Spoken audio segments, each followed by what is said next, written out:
All right, so if you'd like to turn over to Galatians chapter 2, and we're going to be continuing on in this chapter, starting at verse 11, and I have titled this, Frustrating the Grace of God, and you'll find those terms down in verse 21 of this chapter, and you will understand the reason why I have chosen those words to make the title once we get through with this. But as in background that, maybe you didn't cue in with the first sermon in this chapter, or you've just forgotten it since then, just some background.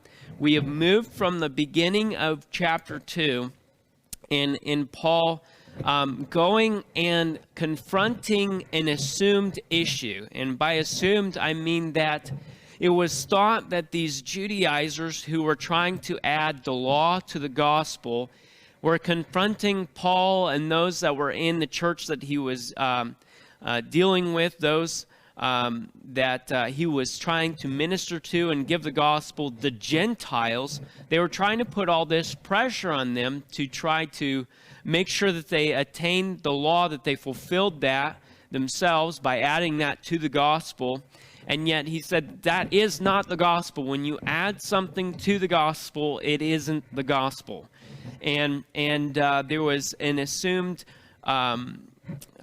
talk of these Judaizers, these people coming up to Paul and saying, well, Peter would have done it this way, or James, the brother of Jesus, would have stated this way, or they believe this, and you need to do exactly what they are doing, because they're the true apostles, and they were denying Paul's apostleship and his message, which was the gospel. And so there's this issue, and he wanted to confront this issue, this assumed issue. Is Peter, is James, is John, are they adding to the gospel? Are they trying to add in elements of the law when they know that that isn't correct? So he went, he didn't do it publicly, he did it in privacy. He went to them and he explained to them the ministry that he was doing, that God called him to do. And yet they were in agreement. There was unity in the gospel, because the gospel overcomes any culture, gender, society, norms, whatever it might be. The gospel can unify anyone if they agree with the gospel and that they have faith in what Jesus has done. Anyone. It doesn't matter what color of skin you have. It doesn't matter how much money. It doesn't matter that you have to be a part of a certain denomination or have to have a certain translation in order to actually be saved. And this is what they have agreed upon. This is what they have come to the conclusion on. And so when he gets into this, we find another issue that Paul has to confront. And this is not an assumed issue where they need to come in and communicate about and just say, hey, you know what, this is what's going on, and we just need to make sure that we're on the same page. This is actually a sin that has arisen, that has, in essence, hindered the gospel to those that are around this situation. And so Paul actually confronts Peter in a public manner. And there might be a lot of questions that come up. Well, did he follow the strict rules that were given in Matthew of you need to go straight to the person and it's just you only? And did he follow the church discipline rules or what have you? Well, did he follow the same ideas that he had gone with in the first part of the chapter? What are some of the answers to some of these questions? So as we get into this, remember, title being Frustrating the Grace of God. Let's start in verses 11 through 13. And the title here of this first point is the relapse, okay? Why the relapse? Because Peter has agreed and known and affirmed through his own testimony the true gospel, and yet he has relapsed to what was the former, the law, and trying to add that in. How so? You get into verse 11, and it talks about it here. But when Peter was come to Antioch, When was that? How many days? How many months? We don't know. But he traveled to Antioch. And Paul says, I withstood him to the face because he was to be blamed. There was an issue that Peter had caused, and Paul had to confront this issue. What was this relapse? You go into verse 12. For before that certain came from James, he did eat with the Gentiles. So before certain people that were connected with James. Now, were they sent by James? It wasn't thought to have been messengers of James sent to them to deal with the certain situation. It wasn't that thought process, but somehow these people that were linked with James, who seemed to levitate towards focusing on the law more. It could have been Judaizers that might have been going to James, church that James was a part of. It could have been just friends that he connected with. We don't know what was going on here except for they were connected with James. And so these people, before they were there, that they kind of focused on the law and making sure that people held up to Jewish tradition. Peter was eating with the Gentiles. Now again, that comes with an implied case of they were not assuming the dietary laws of Jewish law when he was eating with the Gentiles. So they were free from that. They were free from those dietary restrictions. They were eating with the Gentiles because they were unified with them. And it says, but when they were come, he withdrew and separated himself, fearing them which were of the circumcision. And the other Jews disassembled likewise with him, insomuch that Barnabas also was carried away with their dissimulation. Say, okay, so what's going on here? In this situation, Peter and several other Jews are eating with Gentiles with the assumed or implied they were not following Jewish dietary law. But then all of a sudden, these guys that were connected with James show up. They got up from their table. How long did it take? I don't know. It doesn't say that. It wasn't important. But they got up from their table, went over, and ate with the Jews. And not only Peter, but Peter took other Jews with him, including Barnabas. Now, again, who's Barnabas? Well, he's a fellow leader that walked along and ministered with Paul and was one of the ones that Paul took with him to Jerusalem to discuss the issue that was at hand in the first 10 verses of this chapter. So Barnabas had already agreed and went alongside with Paul and has already ministered to many Gentiles. He was around Gentiles consistently in his mission, in his ministry, and yet he went along with Peter, got up from the table. Why? Because they wanted to look right. They wanted to make sure that they weren't associated with the Gentiles. So they got up and they walked over and sat with the Jews. Now, Paul couldn't handle this. Why? Well, for one thing, they just, through their actions, went and hindered the gospel. Another thing, Paul had invested so much time and energy in presenting the gospels to the Gentiles, and yet these Jewish Christians were now hindering his ministry.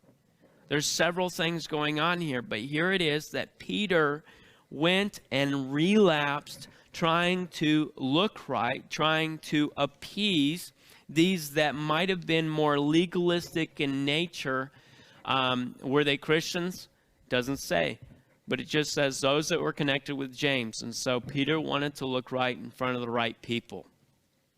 Man-pleasing rather than God-pleasing. So when this happens, what does this communicate about the gospel? What does this communicate about Christ's sacrifice. What does this communicate to those who weren't of Jewish society? They weren't naturally born Jews. They were maybe new Christians. Maybe they just joined the walk, and all of a sudden, why is Peter getting up? Why are these guys walking away from this situation? This doesn't make any sense. Aren't we friends? Aren't we fellow believers in the gospel? And so what does this communicate about God's grace? You go on in seeing in this passage, you see there, and starting in verse 14, you'll see the public confrontation. So in this confrontation, Paul doesn't take Peter to the side and say, hey, you know, there's this issue that's happening. No, he actually publicly confronts Peter in front of all these people. They say, well, does that follow correct church discipline? If you want to go back into what we have in our Constitution, you know, does that correctly follow in this instance what is going on? Well, kind of some different circumstances. What has happened here is that Peter has just openly affected the gospel that they have given their lives to. Several other Jews have gotten up. Barnabas has gotten up and walked away and have presented a different gospel with their actions. And yet, Paul knows public sin, public confrontation. We can't let this go on for 3 months and talk behind the scenes and lose a bunch of people that we just helped lead to Christ, that we've been working with, because they can't be a part of a situation like this where the apostles of Jesus Christ aren't actually living out the gospel, where they've been cast aside. You can't let this go on because it's in public display of what Peter had already agreed to, what they already knew, what Christ has presented. And yet he knows that this is totally against it, and it needs to be dealt with in public fashion as it has been a public sin. So in this public confrontation, we go into verse 14, and it says, "But when I saw that they walked not uprightly according to the truth of the gospel, I said unto Peter before them all, If thou, being a Jew, livest after the manner of Gentiles, and not as do the Jews, why compellest thou the Gentiles to live as do the Jews?" Now, I'll go ahead and walk through this as we go through the verses, because there's a lot of language in here that might be a little bit confusing as we go through, because there's a lot of context here that we need to understand.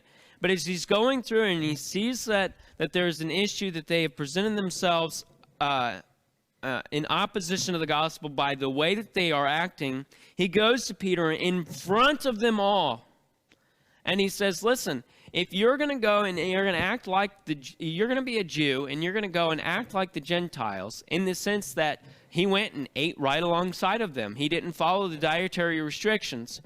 But then all of a sudden, he says, and then all of a sudden you're going to want to make these Gentiles try to act like the Jews. All of a sudden you're going to act. So you went from the freedom that we have in Christ to where you don't have to own up to the law that was presented in Jewish religion there. You didn't have to do that because Christ has fulfilled that.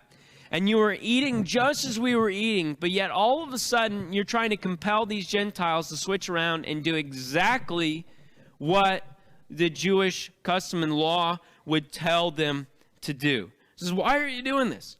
He says in verse 15, "We who are Jews by nature," those naturally born Jews, "and not sinners of the Gentiles." Now I'm going to describe it in this way, because if you read it through, it almost, in our culture and in our modern lingo, if somebody is stating something and then offers the quotation marks, then it has a certain meaning behind it. So when I'm going to read this verse again, verse 15, and I'm going to put in these quotation marks, okay? Verse 15, "We who are Jews by nature, the naturally born, and not sinners of the Gentiles. Why? Because the Jews always looked at the Gentiles as being sinners, as being pagans. And so he's saying sinners behind it, because it's almost like this is what you think, but is it really? This is what it seems to be, or what you've classified it as, but is it really? So we who are Jews by birth and not sinners of the Gentiles, knowing that a man is not justified by the works of the law. We know this, but by the faith of Jesus Christ, even we have believed in Jesus Christ, that we might be justified by the faith of Christ, and not by the works of the law. For by the works of the law shall no flesh be justified. How many times does he talk about justification here? In being not of fulfilling the law, because we cannot do that. It's not possible for us to be able to do that. Only Christ could do that. We have faith in Christ who did fulfill the law. And here it is, he's saying, listen, we know that faith in Jesus Christ needs to be had, not the law. We affirm through our own testimony that this is the way it is. This is how Christ has worked in our lives personally, individually here. This has impacted our lives. And so we know that there's no works of law that'll justify flesh. He says in verse 17, but if while we seek to be justified by Christ, we ourselves also are found sinners, is therefore Christ the minister of sin? God forbid. So as we're going along and we seek to be justified by Christ, but we end up sinning, does that change who Christ is? Does that change who he's the minister of? Is he now a minister of sin? Have we defamed the gospel? Well, God forbid that should never be. May it never be so. He says, for if I build again the things which I destroyed, I make myself a transgressor. He is taking that responsibility into his own hands if he's the one that is trying to build back what Christ has fulfilled, trying to build back what he's set us free from, what he has as done away with, in the sense of we no longer have to appease the law. We don't have to be perfect. If we're trying to build that bondage back up, then I fail. I make myself a transgressor when I try to add that into the gospel. You know that it shows you that we are sinners. It says, for I through the law am dead to the law, that I might live unto God. He's saying, listen, I'm not going to build that up any longer. I'm not going to try to hold on to the law and have the death grip on that. I have died to that, and now I live unto God. And this is a verse that many have memorized. I am crucified with Christ. Nevertheless, I live, yet not I, but Christ liveth in me. And the life which I now live in the flesh, I live by the faith of the Son of God, who loved me and gave himself for me. It says, I leave behind that life of trying to hold on to the law when Christ is fulfilled, and I have faith in Jesus Christ. It says, I have been crucified with Christ. And now, that's all been passed. That's all the old nature. That's all the old. I have been set free to live as Christ. To live unto Christ. Christ is living in me.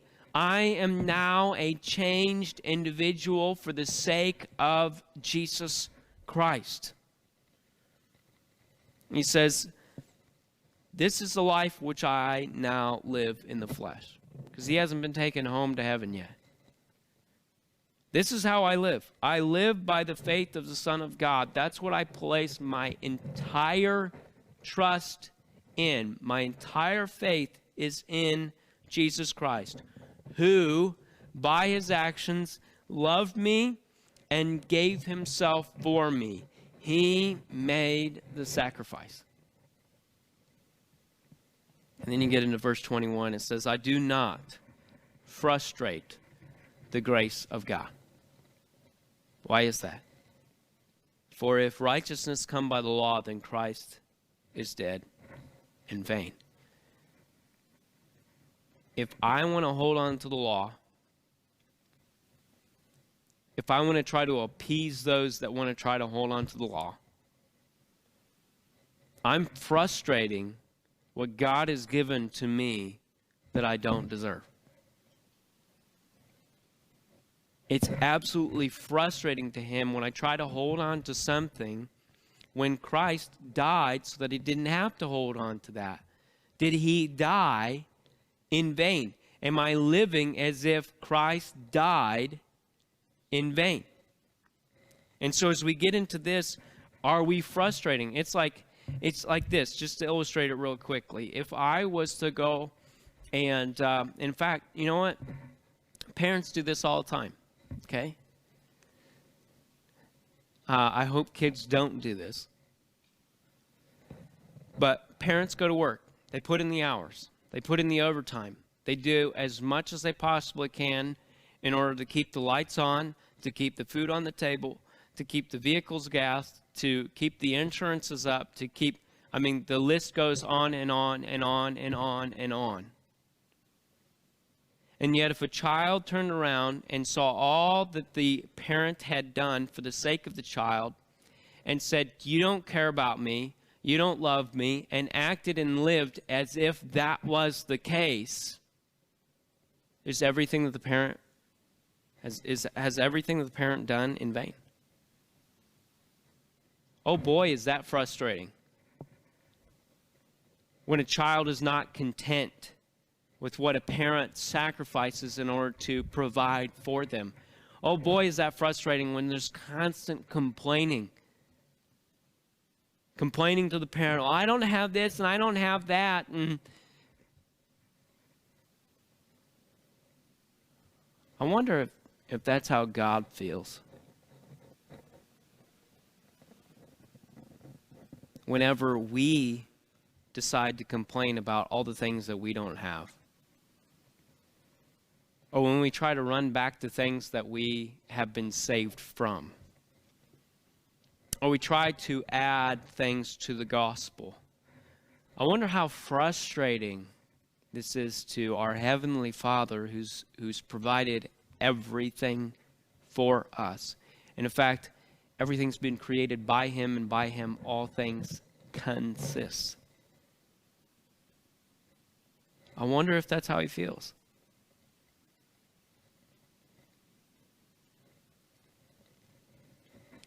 You know, something that's very important that we need to take care of here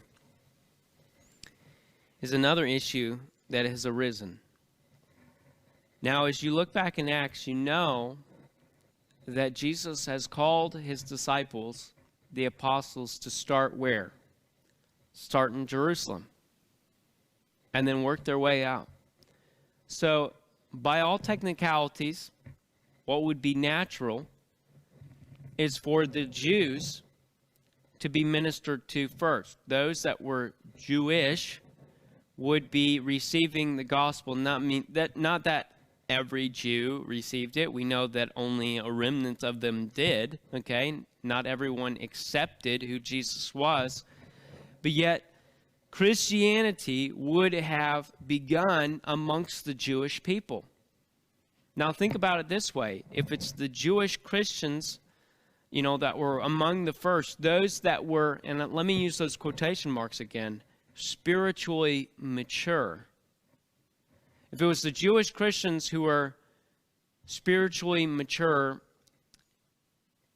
and longer in the faith and have been through and have experienced and supposedly have the wisdom, and yet these new Gentiles that are coming to Christ look over at these spiritually mature and see a totally different gospel being lived out by their lives, how do you think that that would have an effect on them and the gospel? Another illustration that I could use, parent to child. How many times do our children come home after a service and watch their parents live out a totally different gospel than what God gives in His Word?